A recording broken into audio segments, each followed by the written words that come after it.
ఊరిలో బాబులు అనే చిన్న పిల్లాడు ఉండేవాడు. అతనికి ఆటలు ఆడటమే ఇష్టం, కానీ చెట్లు మొక్కల మీద ఎక్కువ శ్రద్ధ ఉండేది కాదు.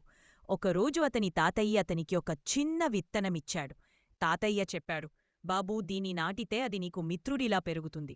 బాబులు మొదట సరదాగా తీసుకున్నాడు. కాని విత్తనాన్ని గుంటలో వేసి నీళ్లు పోశాడు. మరుసటి రోజు ఒక చిన్న మొలక బయటపడింది. ఆ మొలక బాబూలతో మాటలాడింది.